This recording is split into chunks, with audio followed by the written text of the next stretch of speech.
help people become financially free.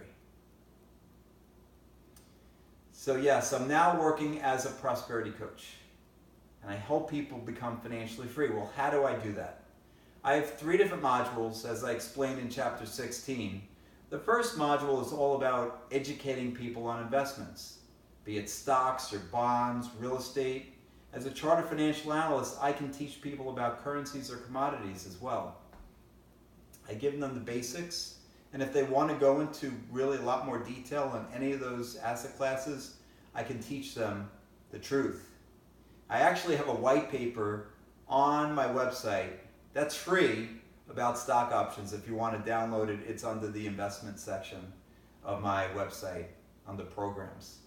The second module is all about manifesting, how your thoughts become things, and how you were taught subconsciously between age 0 and 10 about money.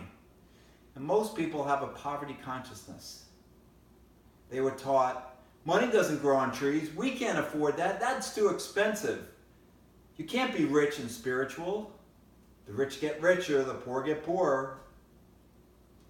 This was what I was taught growing up as well. So I teach people how to overcome these limiting beliefs and shift them into empowering beliefs, because you want your dreams and desires to occur. And so why not think about what you do want rather than what you don't want? I also discuss how to use your intuition to manifest your dreams and desires. And then the third module is all about financial freedom. What's your financial freedom number? So what does financial freedom mean to you? Anybody want to answer? Great. So my clients have said to me, financial freedom means traveling around the world.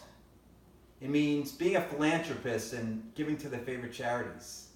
Some have said financial freedom means fully funding their kids' college education. Some have said to me, it's buying a vacation home for their parents or retirement home for their parents. But I will tell you, for me, financial freedom is spending as much time as I want with the ones I love. Back in 2012, I was laid off from Citigroup.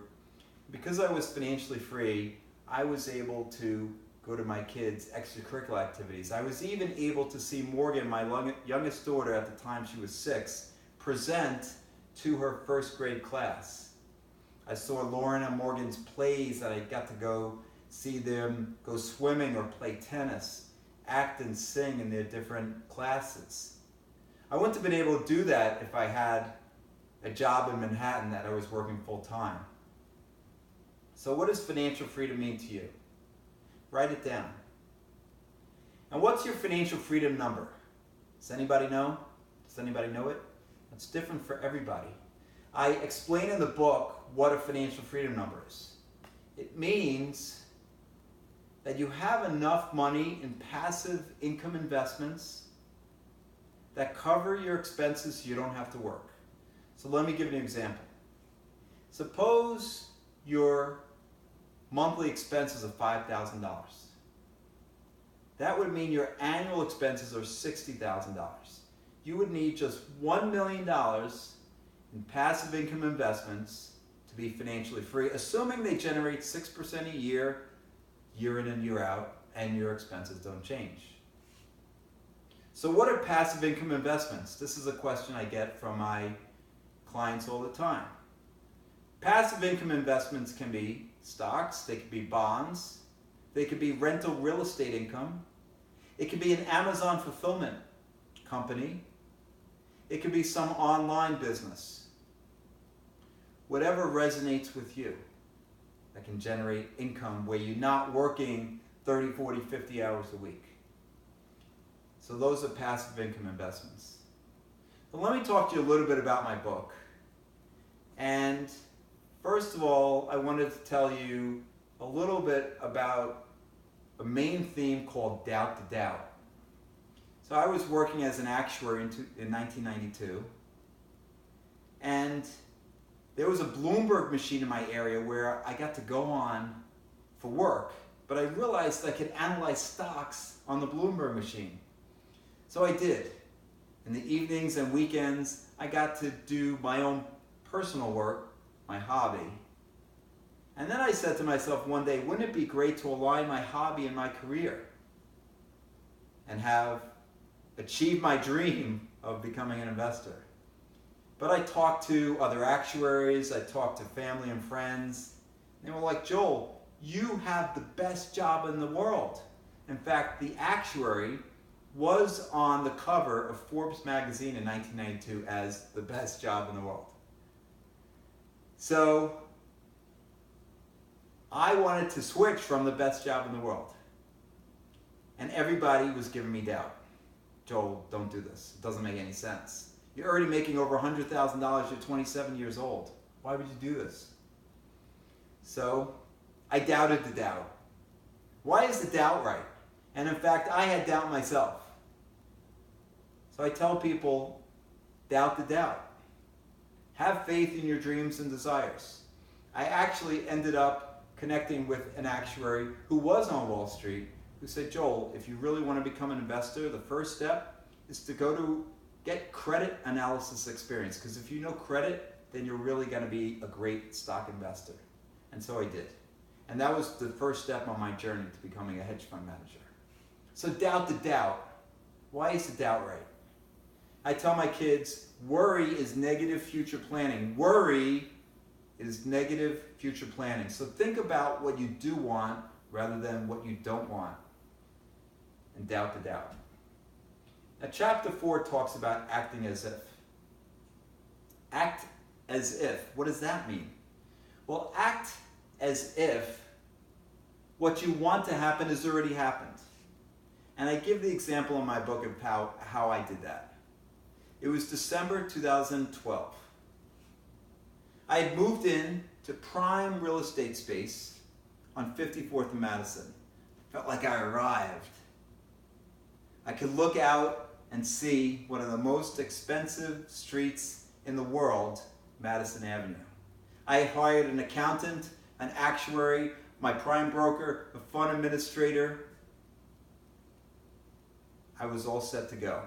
In fact, my analyst was going to start on January 1st.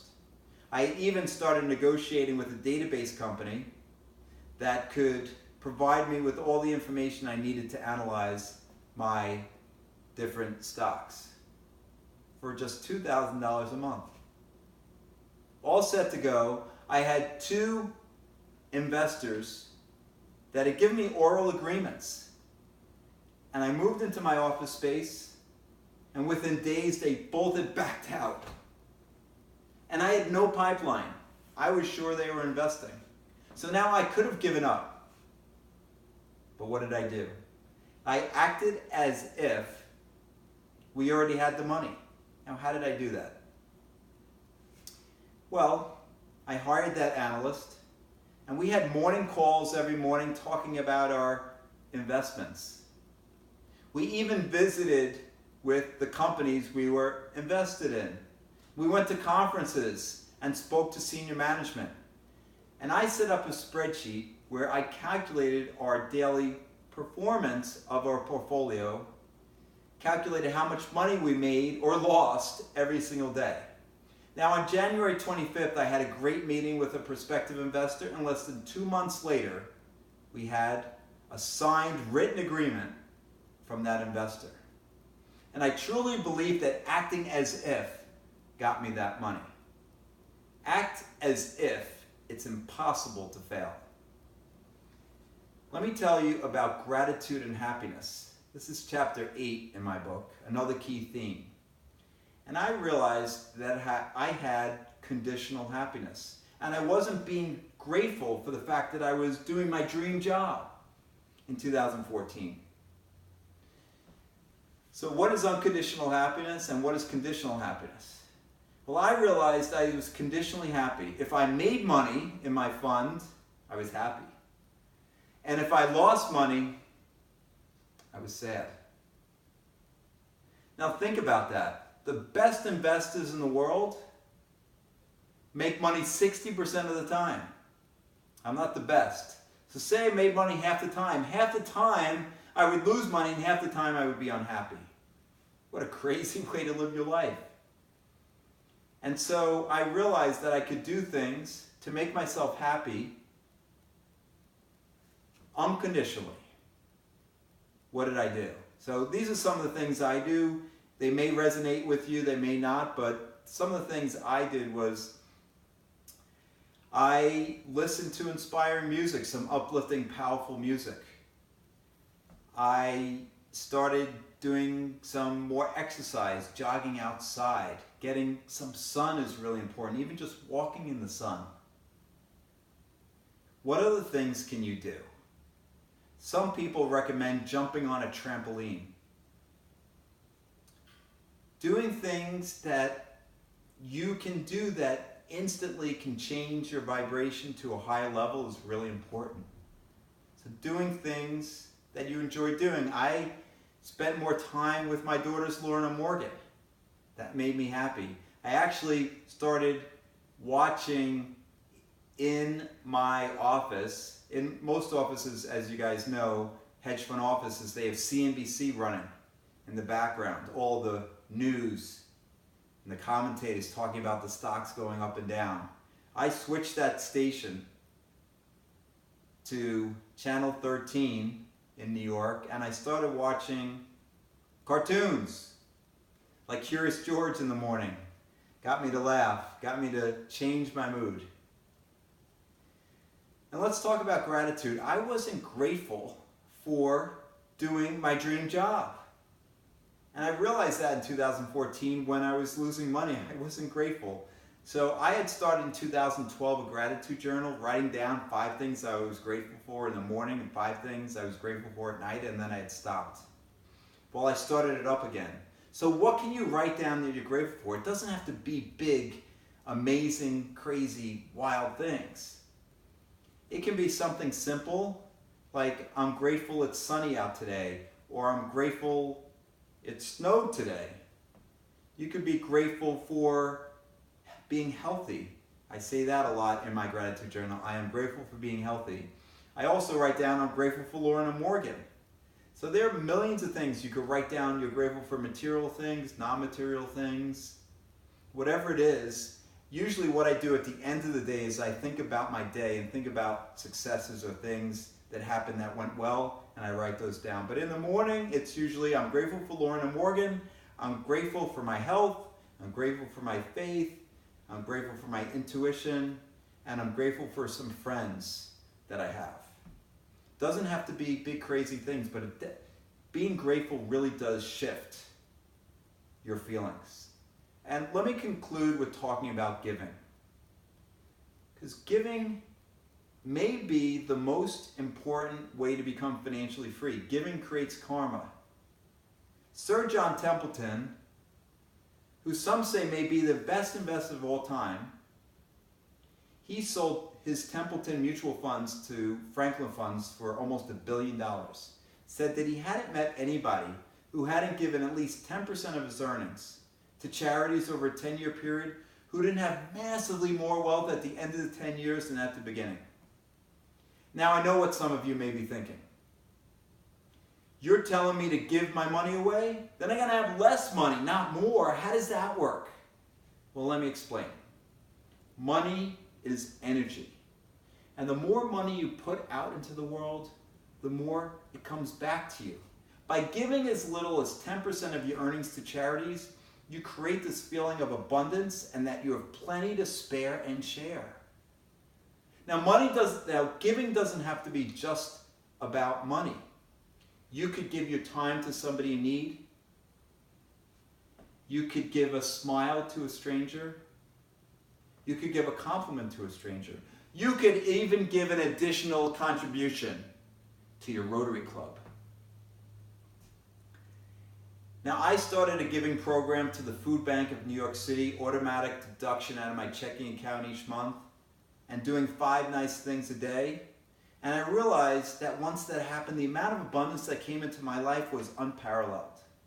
Giving can indeed change the world. So let me conclude by reiterating some of the key themes from my book. They include doubting the doubt, acting as if,